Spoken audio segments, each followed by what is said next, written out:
India में आपका हार्दिक स्वागत है। आज है हमारे साथ लाइव डॉक्टर सिक्किम हरियाणा से। मैडम, आपका नेशन न्यूज इंडिया में आपका हार्दिक स्वागत है। नमस्कार। नमस्कार सर। मैडम, 8 महीने हो गए किसानों को लगातार आंदोलन करते हुए, लेकिन सरकार की कानों पे कोई जू नहीं रेंग रही है और सरकार किसानों को कभी मवाली कहती है, कभी आंदोलन जीवी कहती है, कभी नक्सली कहती है, तरह तरह के नामों से नवाजा जाता है। तो आप सरकार को क्या कहना चाहती हैं? मैं कहना चाहती हूँ सरकार को कि सरकार अपनी घटिया मतलब जो हरकतें हैं उनसे बाज आए। मवालियों को मवाली नजर आते हैं, घटिया लोगों को घटिया लोग नजर आते हैं, क्योंकि जो सरकार है वो बिल्कुल बेवकूफ है। हमारी इंडिया की अब तक की जो सरकारें बनी है सबसे घटिया सरकार है। जैसी दृष्टि जिस इंसान की जैसी होगी तो उसको सृष्टि ऐसी ही नजर आएगी। हमने गलती की है, जो आम लोगों ने वोट देके मवालियों को संसद और विधानसभा बिठा दिया तो उनको हम मवाली नजर आते हैं, क्योंकि कमी हमारी है। हमने उन लोगों को वोटिंग की जो इस लायक नहीं थे कि वो संसद भवन बैठे। रही बात अफगानिस्तानी की, पाकिस्तानी की, हम कल परसों समझा के आए तो उन्होंने हमें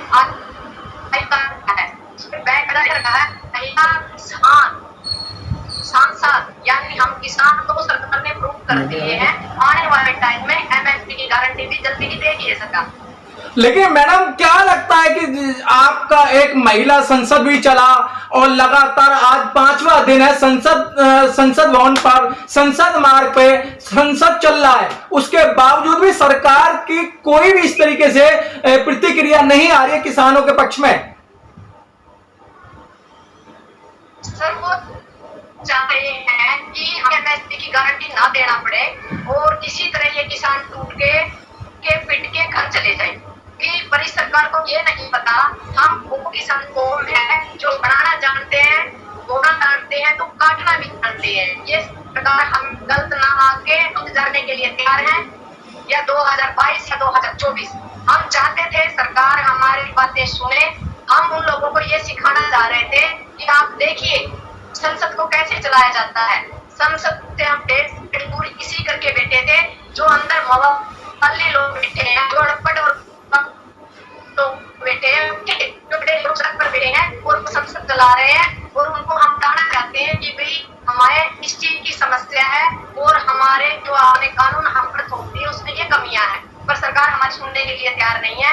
और यदि सरकार हमारी नहीं सुनेगी तो आने वाले टाइम में सरकार की नहीं सुनेगी। लेकिन मैडम, जो हमारे स्वास्थ्य मंत्री जी हैं वो अभी संसद भवन से कह रहे हैं कि ऑक्सीजन की कमी से किसी की भी डेथ नहीं हुई, किसी की भी मृत्यु नहीं हुई है। ये भी कह रहे थे हम आपको 15 लाख दे देंगे। ये भी कह रहे थे हमने गंगा की सफाई कर दी, जबकि गंगा में लाशें तैर रही है। इनके कहने से क्या होता है? ये तो झूठों का पुतला है। इनका दाढ़ी भी सफेद है, इनकी आत्मा भी सफेद है, इनका तो मन भी सफेद है, इनका तो शरीर भी सफेद है और बोलते भी झूठ सफेद है। हम इन लोगों को एक ही बात कहने चाहते हैं, इतनी सफेदी हमें नहीं चाहिए, इतनी चमक मत दीजिए कि हमारी आंखें खराब हो जाए। लेकिन मैडम जी, जब हमारे देश के प्रधानमंत्री जी जब किसान शहीद होते हैं तो उन पे एक भी प्रतिक्रिया नहीं देते हैं और संसद के अंदर वो जाकर रोते हैं और अपना एक वो दिखाते हैं कि मैं जनता के प्रति कितना उदारशील हूं। अब जनता को उनके जो ये गड़ियाली आंसू है ना, उनको समझ में आ गए हम लोगों को। ये जो गड़ियाली आंसू है, जो ये ग्लास में लगा के रोते हैं ना, इसने रोने की जरूरत नहीं है। हमारी भारत की जो देश की जनता है उसको इतना रुला दिया, इनको रोने की जरूरत नहीं है। वो तभी रोए या छापा पाए या ये कुछ भी करे तो हम लोगों पे इन लोगों का कोई असर नहीं होना। हमारा एक ही काम है, एमएसपी की गारंटी और तीनों का कानून वापिस। और उसके बाद भी हम महिलाएं 50% आरक्षण के लिए और सत्ता परिवर्तन नहीं व्यवस्था परिवर्तन के लिए लड़ेंगे। और इस सरकार को जिस सड़क पे हम बैठे हैं वहां लाकर छोड़ेंगे और जो सड़क पे बैठे हैं उनको संसद और विधानसभा का रास्ता बताएंगे, क्योंकि हम सत्तारूढ़ फ्लैट जो वोट देते हैं वो सड़क पे बैठे हैं और जो 3% है संसद और विधानसभा में बैठे और उसके बावजूद हमारे खिलाफ ही कानून बनते हैं। तो हमें समझ में आ गया, जैसे हमारे चरण सिंह चौधरी कहते थे, भाई एक आंख आप दिल्ली की सत्ता पे रखिए और एक आंख अपने टेस्ट पे रखिए। तो अब हमने एक आंख दिल्ली की सत्ता पे रखनी शुरू कर दी और एक हमारे टेस्ट पे रखनी शुरू कर दिया है। जो ये लोग ये चाहते हैं ना हमारी जमीन छीन लेंगे, हम भी इन लोगों को कह देना चाहते हैं आपकी आंखें हमारी जमीन पे और हमारी आंखें अब आपकी कुर्सी पे। अब बराबर हिसाब होगा, या तो आप अपनी घटिया और नीच हरकतों से मतलब बाज आइए और हमारे देश की जो जनता का इतराई कर रही है उसकी सोचिए, नहीं तो हमें सोचने के लिए मजबूर होगा। फिर ये मत कहना कि यह निश्चित जो हमारी यह निश्चित है इमरजेंसी है, इंदिरा गांधी ने लागू कर दी थी, परिषद बंदा ने तो घोषित इमरजेंसी लागू कर रखी हम लोगों की। लेकिन डॉक्टर सिक्किम की सरकार तो साफ मना कर रही है कि हम कानून वापस नहीं करेंगे, एमएसपी पे गारंटी की जगह हम उसमें संशोधन कर सकते हैं, हम बात कर सकते हैं। उसमें इतनी खामियां हैं, संशोधन के लिए जगह ही नहीं है। ये तो वापस ही करने पड़ेंगे, ये 2022 में हो, आज हो, कल हो या 2024 में हो, हम पूरा लंबा चलने के लिए तैयार बैठे हैं। इस सरकार को अपनी बार हम झुका के और इसको ये दिखा के जाएंगे कि आप दोबारा किसानी कौम पर हाथ मत डालिए, वरना आपका पक्का इलाज करके जाएंगे हम। लेकिन मैडम आप कह रही है कि हम इनका इलाज करेंगे, लेकिन 12 दौर की वार्ता हुई, 12 दौर की वार्ता के बाद में प्रधानमंत्री जी कहते हैं भाई मात्र फोन की दूरी, एक कॉल की दूरी, लेकिन आज तो उस बात को भी 5 महीने हो चुके हैं मैडम। अभी क्या आपके पास फोन आया, क्या आपके नेताओं के पास फोन आया? फोन नहीं मिलेगा सर हमारे पास, क्योंकि जो पहला मुख्यमंत्री था रिमोट से चलता था और जो अब वाला मुख्यमंत्री है वो वाईफाई से चलता है, वो जियो का वाईफाई है। जो जियो का वाईफाई है उसकी रेंज थोड़ी सी कम रहती है, इस करके किसानों से नहीं मिलेगा। इसका जो वाईफाई वाला कनेक्शन है वो अडानी और अंबानी को मिल सकता है। ये दो हमारे दो पे काम करते हैं, ये 2 देश को बेच रहे हैं, 2 खरीद रहे हैं, बाकी सारी जनता मर रही है। इनकी बला से सारा भारत मर जाए, इन लोगों को कोई मतलब नहीं, क्योंकि इसके आगे नहीं पीछे नहीं, इसने बड़े बच्चे पालने नहीं है, इनको घर गृहस्थी का ज्ञान नहीं है। अपनी जो कहते हैं भाई अपनी पत्नी को जो छोटे फिर रहे हैं, मान लो उसने अपनी पत्नी को तलाक भी नहीं दिया और कहता भाई मैंने तो 3 तलाक पे कानून बना दिया। अरे भले बंदे उसको आजाद तो करते, कम से कम तू ही 3 तलाक दे दे उसको। और आप तो उस यशोदा बहन का बहुत मतलब नमस्कार करते हैं, उसको नमन करते हैं, जो ऐसे घटिया आदमी के साथ शादी करके वो अब उसका इंतजार कर रही है। और हम इस इंसान को आज भी यही बात कहते हैं, आपको ये कानून वापिस लेने पड़ेंगे। यदि सरकार ये कहती है हम कानून वापिस नहीं करेंगे तो हम भी अपनी जिद पे हैं, हम कानून वापिस करा के जाएंगे, नहीं तो दिल्ली से आवाज आएगी, नहीं तो हमारी लाश जाएगी। लेकिन मैडम ये आप कुछ भी कर लीजिएगा, 550-600 के करीब किसान जो है शहीद हो चुके हैं और आप कह रहे हैं कि या तो बिल वापस होंगे या हमारी लाश जाएगी। तो आप देख लें क्या करना है आप लोगों को। नहीं, हम मरने के लिए क्या, ये आजादी की दूसरी लड़ाई है जो भगत सिंह बीच में छोड़ के चले गए थे। हमें पहले सफेद अंग्रेजों से लड़ना था, हम काले अंग्रेजों से लड़ रहे हैं। ये आजादी की दूसरी जो लड़ाई है इसको हम पूरी तरह लड़के जाएंगे, ताकि हमें बार रोड पे ना आना पड़े और बार बार ना लड़ना पड़े। इस सरकार का ऐसा पक्का इलाज करके जाएंगे, इसके बाद जितनी सरकारें आएंगी वो कभी भी किसानी कौम पे उंगली नहीं करेगी और जब भी कोई कानून बनाएगी किसानों से पूछ के बनाएगी। ऐसे नहीं एसी में बैठ के जो एसी में कानून बनते हैं और जो एसी में बैठने वाले किसान है उनसे पूछकर कानून बनाएंगे। और कोरोना का एक मतलब ड्रामा रच के ये हमारे ऊपर इन कानूनों को थोपेंगे, ये हम सहन नहीं करेंगे। मैडम जो हमारे देश के प्रधानमंत्री जी हैं वो 18 घंटे आप लोगों के लिए काम करते हैं और बार बार ये कहते हैं भाई मैं तो चौकीदार हूं, और जब जनता कहेगी मैं तो एक अपना जूट का थैला लेके चलता बनूंगा, तो आप उन पर आरोप लगा रही हैं। मैं उनको एक ही बात कहना चाहती हूँ, आपका बहुत बहुत धन्यवाद होगा। आप इस जोड़े को उठाइए और आप अपने हिमालय पर जाइए, ताकि भारत की जनसंख्या है वो चैन से जी सके। हमें हमारे पूरे दिन को वापिस लौटा दो, हमें आपके अच्छे दिनों में कोई इंटरेस्ट नहीं है। और हम तो यही कहते हैं फिर भी प्रधानमंत्री जी हमें माफ करो, हमारे बस की पत्नी है कि आपको अब हम और ज्यादा टाइम प्रधानमंत्री की कुर्सी पे देखें, क्योंकि आप इस लायक नहीं हो। आप इतने अनपढ़ और गवार हो, आपको यही नहीं पता कि आपने करना क्या है। आप दिन रात जो 18 घंटे काम करते हैं, कृपा करके एक नींद की गोली लीजिए और सो जाइए, ताकि ये भारत की जनता भी कुछ सो पाए और आपके रोने और ड्रामों से हमारा भी अच्छा होने।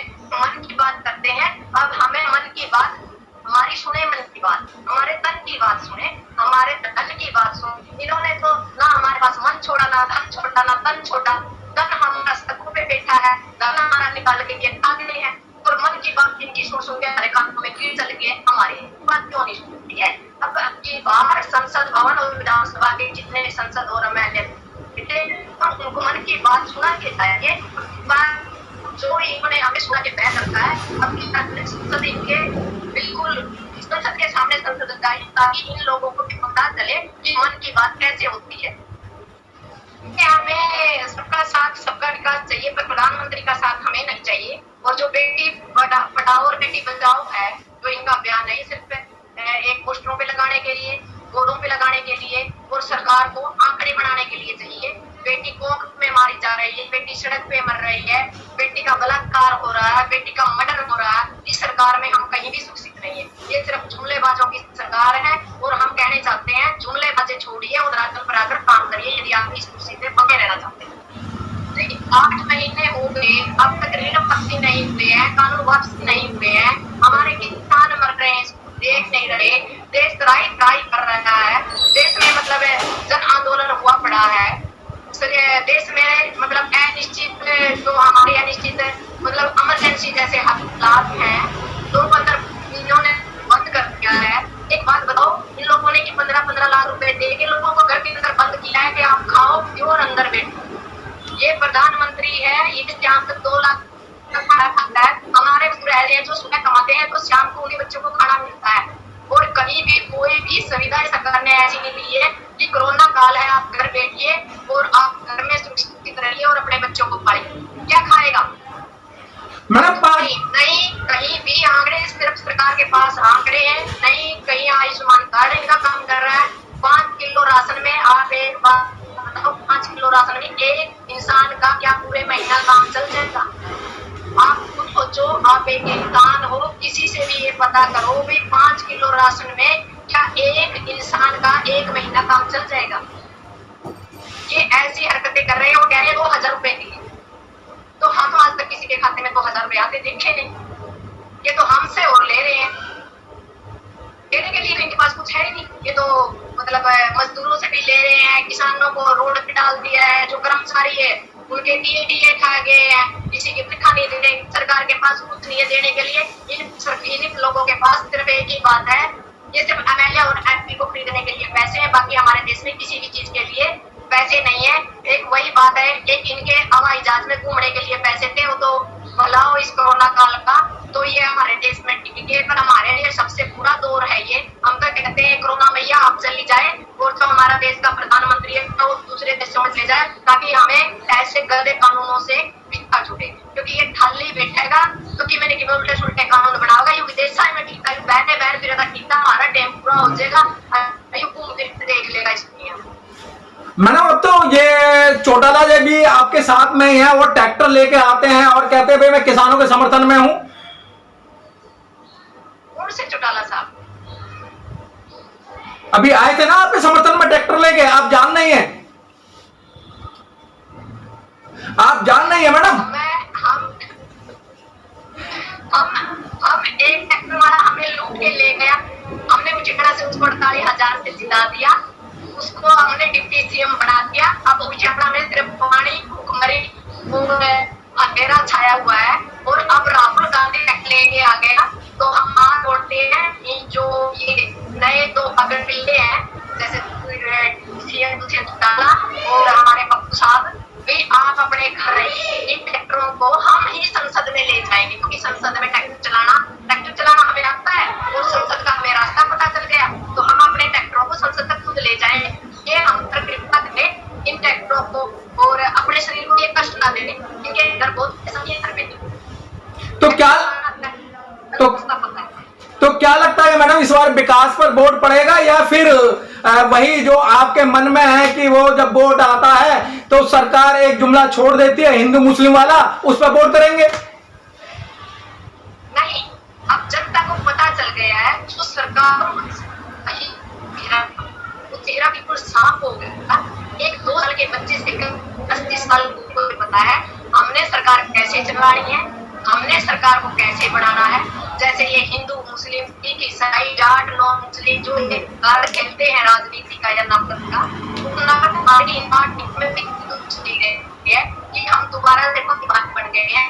इसका राजनीति में बहुत ज्यादा असर पड़ने वाला है और ये जो सरकार है, सत्तासीन सरकार है, चाहे वो पक्ष हो चाहे विपक्ष हो, वो इस देश से बाहर होने वाली है और इस सत्ता से बाहर होगी। और हम विश्वास दिलाते हैं आने वाले टाइम में बिल्कुल नए Press the bell icon on the YouTube app and never miss another update.